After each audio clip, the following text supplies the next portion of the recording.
ভারী বর্ষণ ও উজানের ঢলে তিস্তা নদীর পানি বেড়ে প্লাবিত হয়েছে লালমনিরহাটের নদী তীরবর্তী নিম্নাঞ্চল।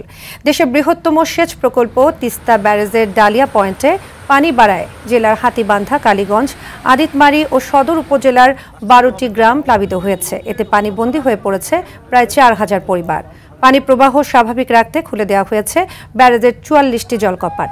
এদিকে বৃষ্টিপাতের ফলে কালীগঞ্জের দক্ষিণ ভোটমারি এলাকায় দেখা দিয়েছে নদী ভাঙন।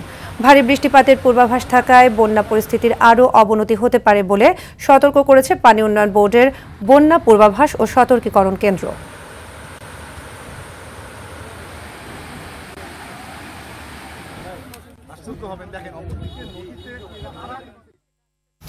দর্শক, এ বিষয়ে আরও জানাতে লালমনিরহাট থেকে যুক্ত হচ্ছেন সহকর্মী তন্ময় আহমেদ নয়ন।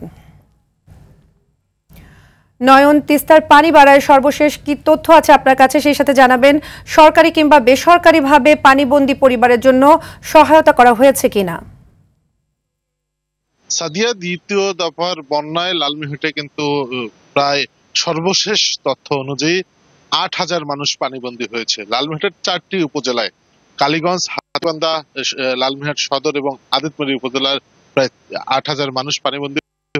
আমরা কিছুদিন আগে জামাতের সদর আসনের প্রার্থী পানিবন্দী মানুষের মাঝে গিয়ে শুকনো খাবার বিতরণ করছেন। এর বাইরে আমরা কোনো রাজনৈতিক দলকে তারা সবেমাত্র তালিকা প্রস্তুত করছে, এরপরেই তারা শুকনো খাবার বিতরণ করবেন এবং ইতিমধ্যেই হাতীবান্ধা উপজেলায় 20 মেট্রিক টন চাল তারা বরাদ্দ দিয়েছেন। সাদিয়া, আপনাকে সরাসরি দেখানোর চেষ্টা করছি যে আমরা এই গ্রামটি একদম পানিতে প্লাবিত হয়ে গেছে। একটি সড়কেই আমাদের অবস্থান। আমরা একটি বাড়িতে সরাসরি পানিবন্দী মানুষের সঙ্গে কথা বলবো।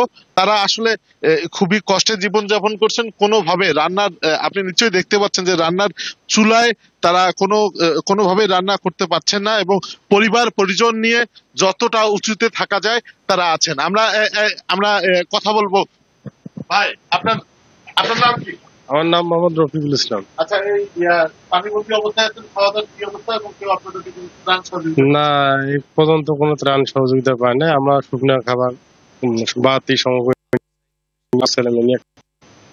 সাদিয়া, আমরা আপনাকে একজন পানিবন্দী পরিবারের কথা বলার চেষ্টা করলাম। তিনি তার কষ্টের কথাটা বললেন। তারা এখনো কিন্তু কোনো শুকনো খাবার জেলা প্রশাসনের পক্ষ থেকে পায়নি এবং কোনো প্রকার বেসরকারি ভাবেও তারা কিন্তু কোনো ত্রাণ সহযোগিতা পায়নি। যেভাবেই দেখছেন এভাবেই আসলে পুরো এলাকাটি প্লাবিত হয়েছে। অত্যন্ত কষ্টে জীবনযাপন করছেন এই এলাকার মানুষজন। আমরা পানি উন্নয়ন বোর্ডের সঙ্গে কথা বলেছি। দুপুর 3টায় পানি বিপদসীমার 15 সেন্টিমিটার নিচ দিয়ে প্রবাহিত হচ্ছে। তবে উজানের ঢল এবং বৃষ্টিপাত হওয়ার কারণে পানি কিন্তু কমছে না। ধন্যবাদ নয়ন আপনাকে।